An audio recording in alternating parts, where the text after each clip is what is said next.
Welcome to the Resilience Report, where each week we share the latest on companies engaging in inspirational solutions for our planet and engage with ecopreneurs and lighthouse leaders disrupting their respective industries in pursuit of better, more resilient business. I'm your host, Lauren Scott. Thank you for joining me as we dive into this week's report.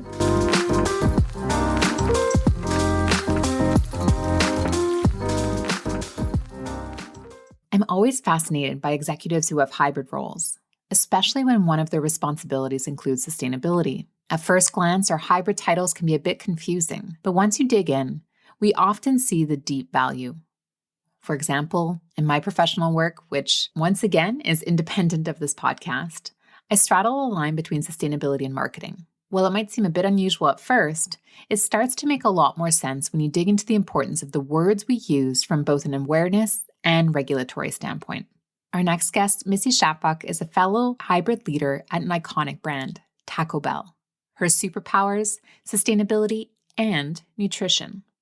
As someone who has always had a passion for food and nutrition and its impact on the environment, Missy gets to combine the best of both worlds as Director of Global Nutrition and Sustainability at Taco Bell. Her unique background over the past 2 decades has shaped her career skills in sustainability, nutrition science, product innovation, regulatory compliance, and affairs and reputation management. Missy has been recognized for her leadership by American Food Hero, by EatingWell Magazine, and regularly serves as a speaker on expert panels and at key industry events. Missy is an expert in sustainable nutrition science and uniquely applies that knowledge to the food industry. In this episode, Missy helps us better understand the natural intersection between nutrition and sustainability, recognizing that her work impacts both personal and planetary wellness. Missy walks us through setting and cascading goals for sustainability and nutrition while maintaining the brand's unique execution based on its customer and stakeholder focus. Missy and I also dive into her concept of stealth health and how this gradual approach could be applied to sustainability initiatives. We look at Taco Bell's programs around recyclable, compostable, and reusable packaging, waste management, energy efficiency at the building or restaurant level, stakeholder education, and an incredible partnership underway in regenerative agriculture. Missy really is a lighthouse leader, shining a light on how we can do business better. With that, please help me welcome Missy to the show. All right. Well, I'm so excited for today's episode, in part because as someone who has what I call a hybrid title, so I do half of my work is in marketing and half of my work is in sustainability. I always get excited when I meet other professionals who have that kind of hybrid approach and role within their jobs. And today is one of those situations where we have somebody who has a hybrid role overseeing both nutrition and sustainability at Taco Bell. So today we have Missy joining us. Welcome, Missy.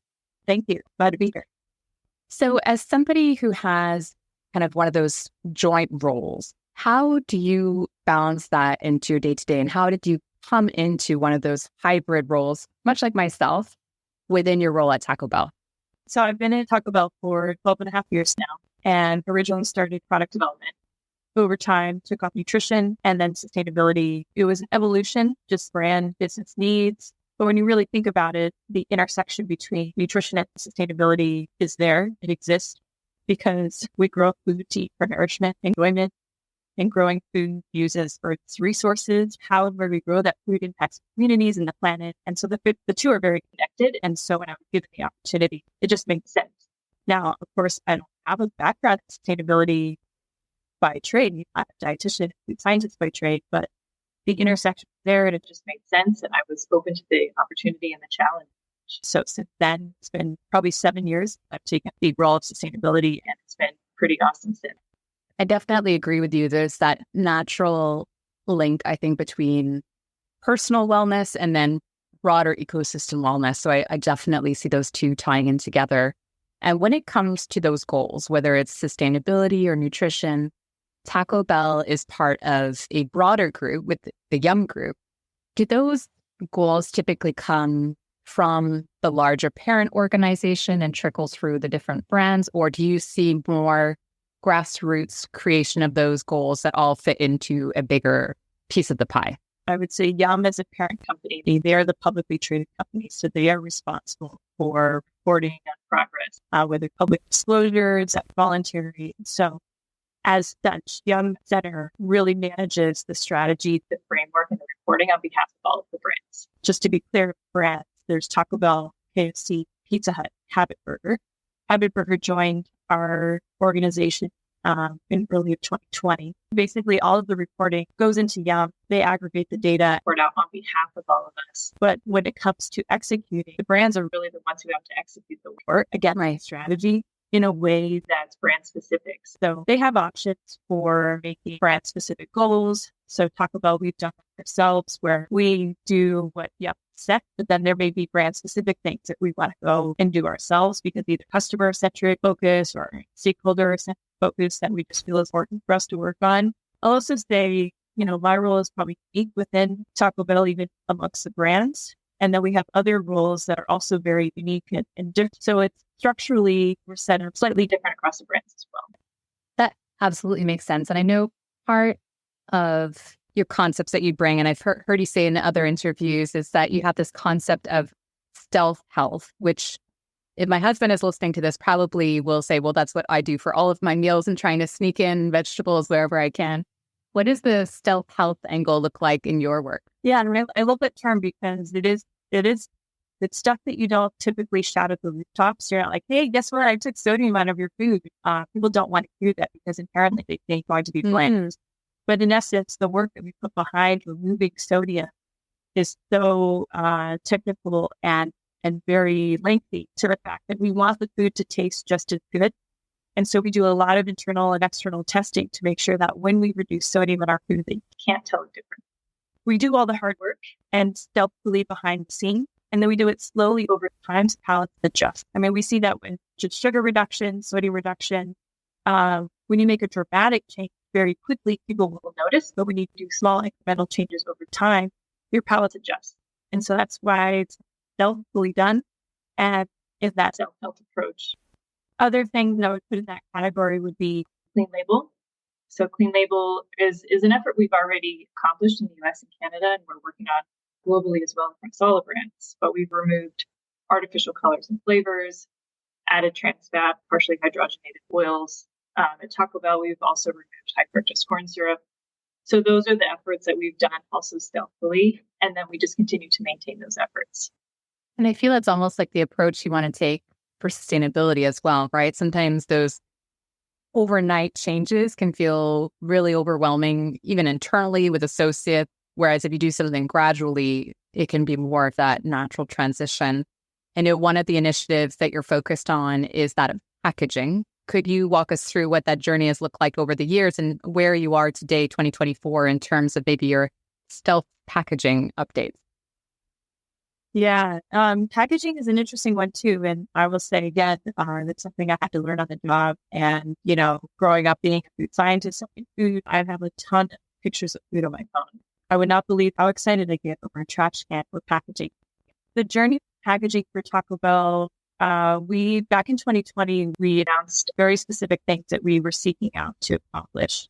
KFC did as well. But then we realized, as a big global brand, probably better that we all start working on the same things, the same efforts. And so all of the brands work together to harmonize packaging goals collectively so that we have one set of packaging commitments. There's a robust packaging policy outline for those who want to dig into the details. Essentially what we're doing, we're shifting consumer-facing packaging to be recyclable, compostable, or reusable. We're getting rid of those intentionally chemicals of concern like PFAS, BPA, and phthalates. Right. And then we're supporting recovery recycling systems and a whole lot of other things.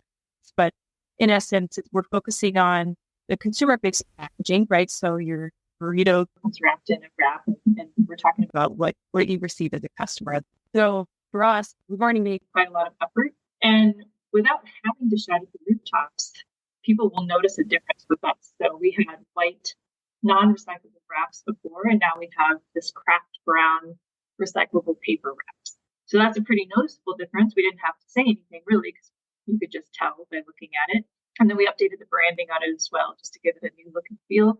And so we still have a lot more work to do. We were able to approach the packaging suite, and we have the rest that we have yet to solve. And so I have a couple packaging engineers on my team, and we're working really hard finding solutions. Will be not an easy place to operate in when you're a national brand and they laws that are all competing against each other, more or less. And then additionally, you're up against local and state infrastructure, right? What will they accept? What can they accept? And the process. So it's an interesting space. I actually really love it. But we all have goals that are being realized at the end of next year. So we'll be reporting on that in 2026. It's exciting and definitely very complex as well. I know packaging is part of waste management. So you touched on that as well, but I'm sure there are other areas that you have to think of with your team. Waste management, it's not just at the restaurants too. I'm sure you also have to think end of life of your products, of ending up in people's homes if they do takeout. So what are other waste management considerations that you have to think about? Yeah, you said it beautifully, because the packaging is a critical component to waste management, because how we design our packaging, it should fit into a recycling stream.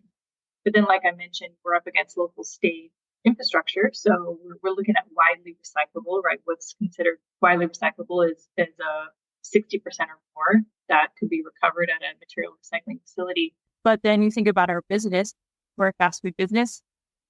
We're predominantly drive-through and takeaway. So people really dining in as much as they used to, especially after COVID. And so they're taking their food home or they're taking their food elsewhere. So now you're up against, community infrastructure. So will our consumers have access to recycling at home? But again, if we're designing our packaging to be recyclable or compostable, and it's widely recyclable, that piece will be there. So for us, we've done a few things with waste management, right? All of our company restaurants we have almost 8,000 restaurants in the US. And of that 8,000, we have roughly 500 company restaurants. So all of our company restaurants have what we call front of house, or in the dining center or in the dining area, recycling streams. And you have trash, mixed recycling, composting, so that customers have an opportunity to have access to recycling in our restaurants. So that's one way that we're doing our part to give them access. We're also partnering with some of our franchisees in different states to pilot waste diversion efforts, whether that's back of house with team members, because that's where the majority of waste is generated in our restaurants, and then also front of house. And what we're realizing is that education is critical to the success of proper waste management and diversion, because people are so used to just throwing things away. They're just used to one in the trash, right? When you look at your communities, you don't always see 3 streams. You just see 1 stream. And so there's an educational effort take place across the industry to help inform people and customers across the board that, hey, you have to do something with this and it needs to be different. So it's we're looking at things like call to action on packaging. We haven't quite got there yet, which is the right message. Seeing other retailers doing this too, where it's like recycle, compost, do something, so to grab people's attention, to let them know that, hey, you need to do something different. I look and feel different. And also you need to put me in a different bin. That education is absolutely key. I completely agree. And maybe even in terms of internal education, I would love to pick your brain, because you were saying 12 years ago, you started with Taco Bell as a product manager. And so we have a lot of sustainability folks who are listening who are trying to push sustainability through their respective organizations. How would you recommend that those sustainability leads work with their product management teams to get them on board as part of that journey? I might selfishly be asking this question as well, but how have you seen that work, especially with that product lens? I would love to know your perspective. I mean, honestly, it has to start at the top. It's really, really challenging for one person or even one department to push sustainability and embed it across stations. So sustainability has to be a key business priority and strategic focus. And then it has to be embedded into the organization in a way that makes sense. So for us, it's how we source our ingredients, it's how we develop our food. It's what we put in it, It's the materials we use for the packaging we source, and it's also how we design our restaurant. So, I mean, there's a big people component to that as well, which is not my key area of focus, but, because our focus areas are food, planet, and people, but the strategy has to be set and it needs to be embedded across the organization, and it can't just be one person because this category is massive. And in order for you as an individual to be successful, you need the support of the organization to do it. But just starting with compliance, honestly, is a massive undertaking. The world of regulation, legislation is just massively growing at an unprecedented level. And so if you just start with compliance, we're a business organization. Comply with the law. So that's a great place to start if it's not coming from the top. And then ultimately the top will realize, oh, this is important work. We have to do this. And there's a lot of people that I need to get the work done. And then they'll start to see the benefit. Consumers also kind of expect you to be working on it. They either think you're doing it or they're expecting you to. And another stakeholder in all of that is definitely our suppliers. And I'm sure Taco Bell has a very important, large value chain. How do you get your suppliers on board? Is that an education piece or is it a compliance piece? Just, it's definitely more and more important. I think we're seeing how we're all connected. Even if you just purely think of emissions, we now know through scope 1, 2, and 3 how interconnected we are. What has that journey looked like for you in getting your suppliers on board as well? We have great partnerships with our suppliers. So whenever we come to them for ask, which I've been coming to them for over 12 years with, whether it's nutrition or now sustainability related, I think we've set the precedence with them that, we like to go big and bold and we like to be first when it comes to Taco Bell. So I think they expect us to challenge them and push them in a way that is uncomfortable. So come to them with sustainability initiative. We have great initiatives that we work on with them where they're willing to put forth money, funding and co-funding research or pilot efforts to work and expand and enhance upon sustainability.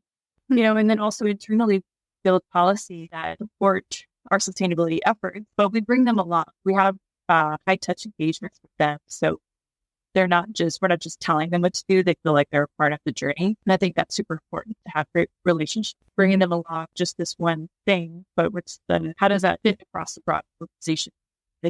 Where does this fit in? How do they fit in? Help support us. But quite frankly, they all have to work on it too. So it's not like it's just us pushing this agenda. They all have to set, not all of them, but, a lot of people and our suppliers are setting science-based target goals and initiatives, and they're reporting on scope 1 through 3 as well. So they're not alone and they're not exempt from this effort. So it's a concerted effort.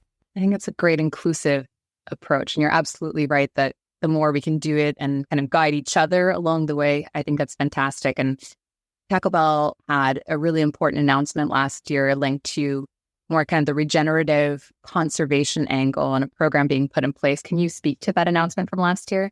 Yeah, and honestly, that's a great example of partnership with one of our suppliers. We teamed up with one of our key beef suppliers, Cargill, and the National Fish and Wildlife Foundation.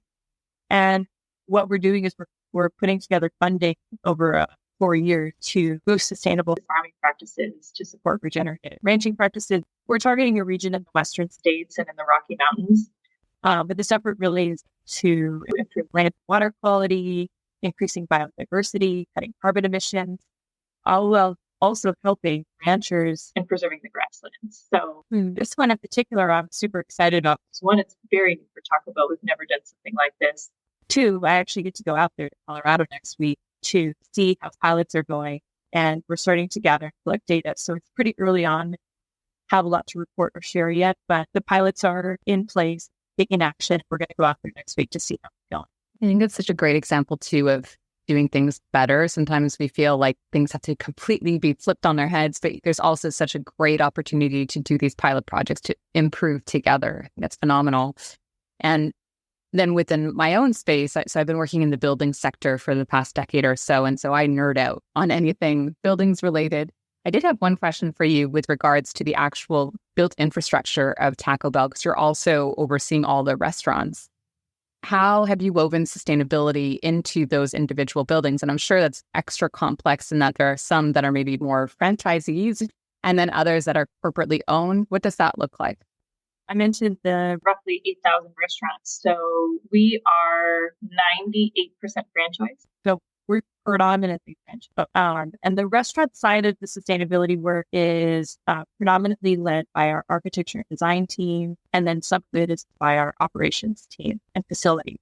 So they work with Young to really set what we call green building standards. And those standards are set so how we design and build our restaurants meet those specific standards. And then we have some franchisees who are, where they can, adding solar to their restaurants to offset energy usage. I'm sure you know, like it's a little complicated of whether or not you own the restaurant or lease the restaurant. So and who gets savings. So there's complexity to that. And then some of our franchisees are also adding charging stations to their restaurants. It's a way to, offer that service to customers. And then we have some of our other ops departments who are working on energy management systems in the restaurant to help offset that energy usage. So there's a lot of collective work that's taking place that we're just trying to figure out.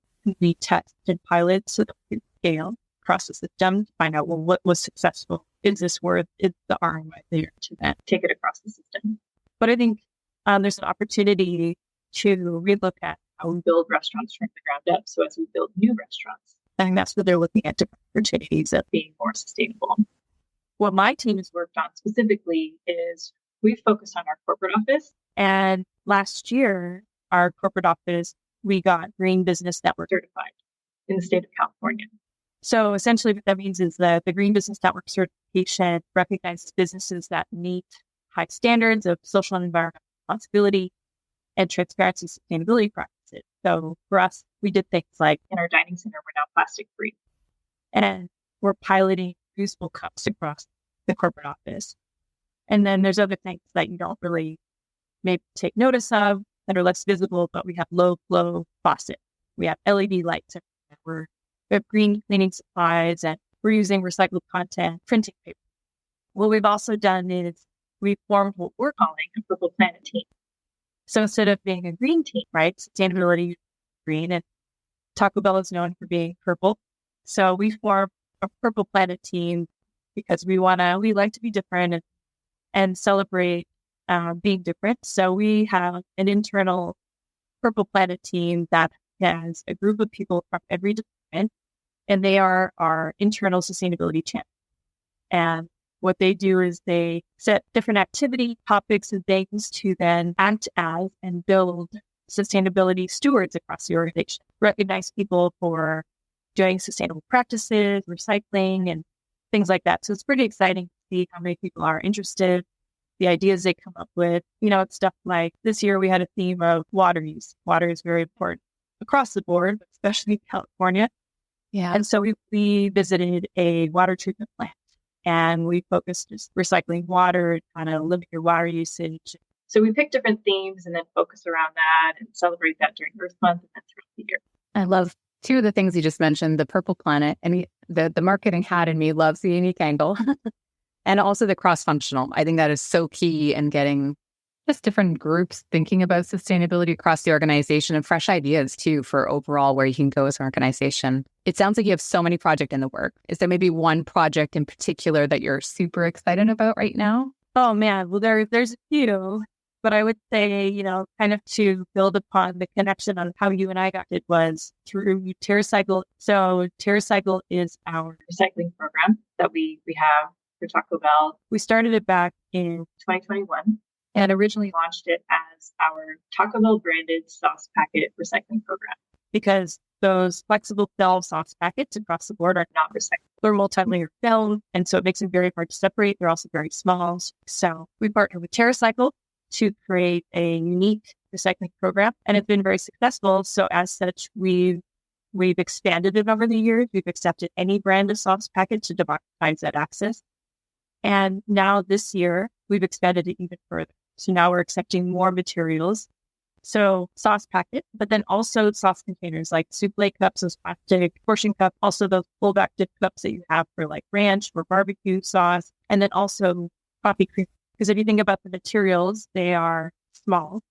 Then you a mixture of flexible plastic film, but then also rigid. So again, we've further expanded us democratizing access to the whole United States. Anyone can participate. It's a mailing program. So all you have to do is collect all of these items.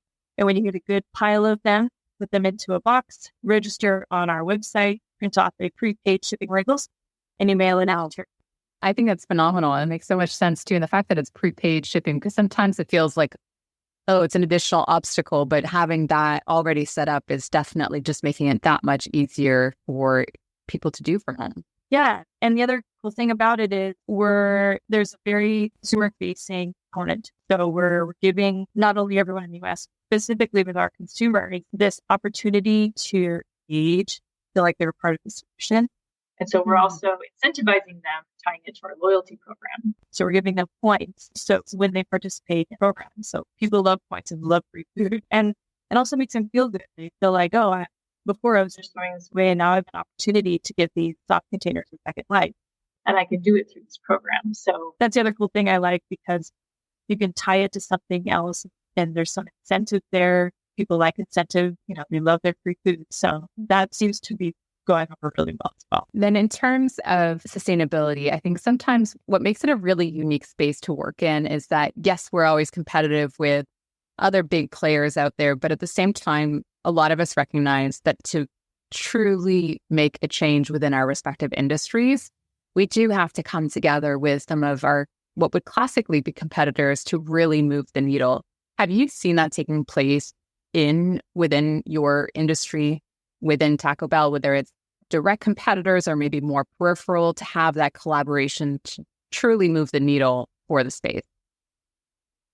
Yeah, this is one of those areas where collaboration is key to really drive things forward, because, just the complicated nature of what we're all up against, better if we're all moving in the same direction. So, part of Yelp brand, we have the benefit of having 4 brands that we can collaborate with, and we do that very, very well. But then that's not enough.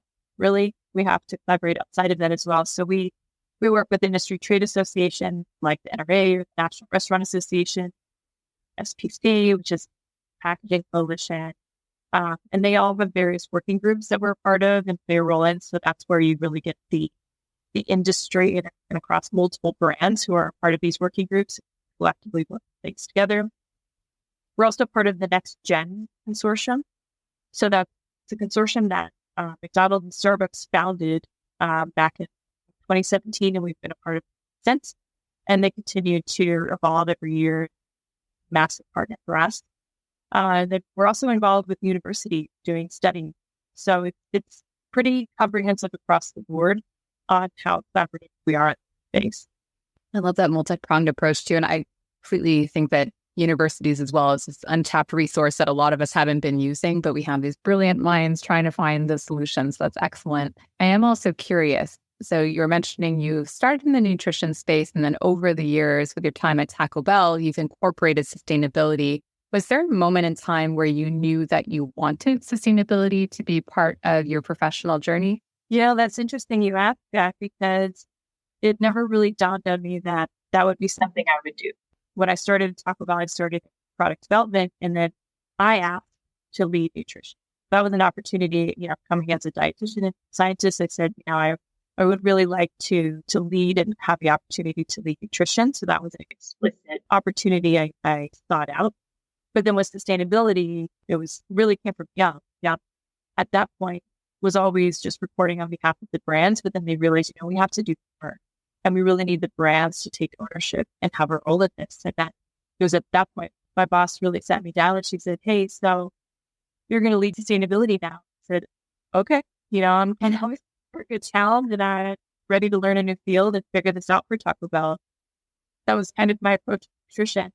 Yes, I'm a dietitian. I didn't know what nutrition meant for a fast food company, and I was very transparent about that when I positioned myself. That so with sustainability, I was ready to take on a challenge.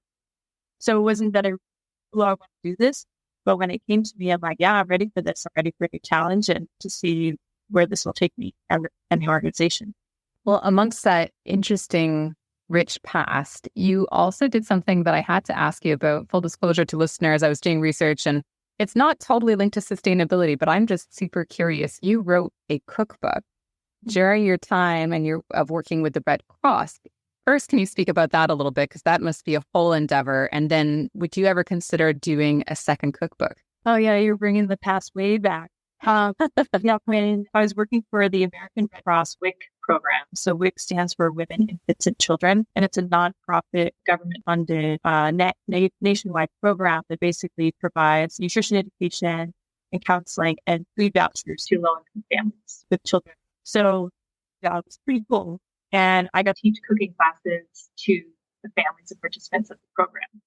I worked there for 2.5 years. In those 2.5 years, I spent developing recipes and teaching those recipes to the family. I taught adult cooking classes, also kids cooking classes, and they gave me really good feedback. I've taught the same recipe multiple times a day over the course of a month. So I got a lot of engagement. People really understood what worked, didn't.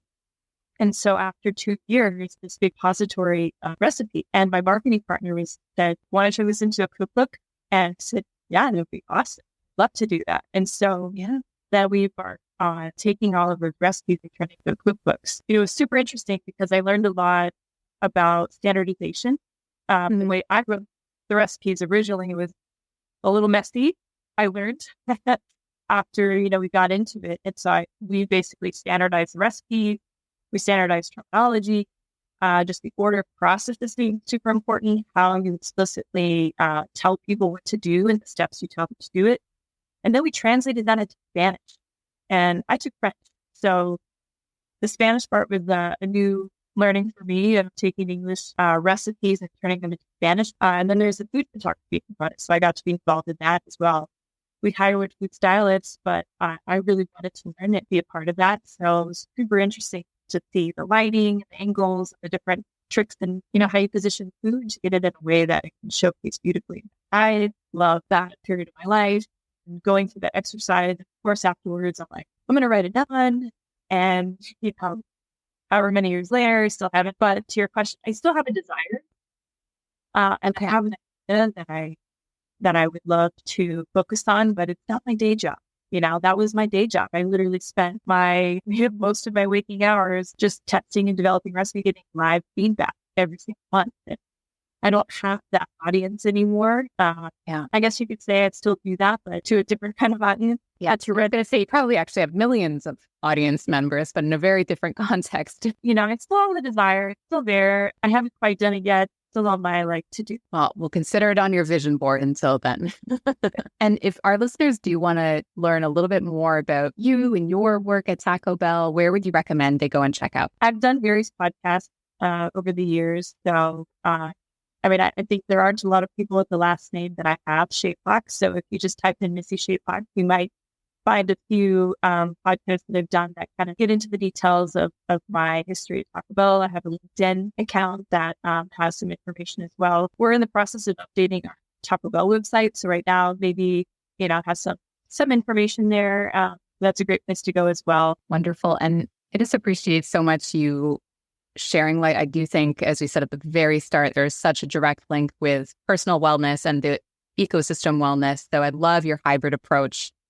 Thank you for joining us. We do like to end every episode with the same question, which is, what do you think it will take for businesses and leaders to be resilient going forward? Great question. I would say it's really the fundamental work that keeps the business going cannot be forgotten while trying to stand out and be different, right? The regulations, laws will always exist, and they're expanding, like I mentioned, at unprecedented levels. And it's important work. It's a lot of work. And then you have to focus because you can't do it all. So focused on who can make a difference and on what can be measured and reported, because what gets measured gets managed. As long as you can track what you're doing, that's important. Just tell your authentic story. People really appreciate it. Wonderful. Well, thank you so much, Missy, for joining us. I really appreciate it. This has been such a fascinating and I think appetizing. I haven't had lunch yet. I'm on the East Coast. This is lunchtime, so I'm definitely going to go eat after that conversation. Thank you so much for joining us today. Thank you so much for having me. It's great to be here.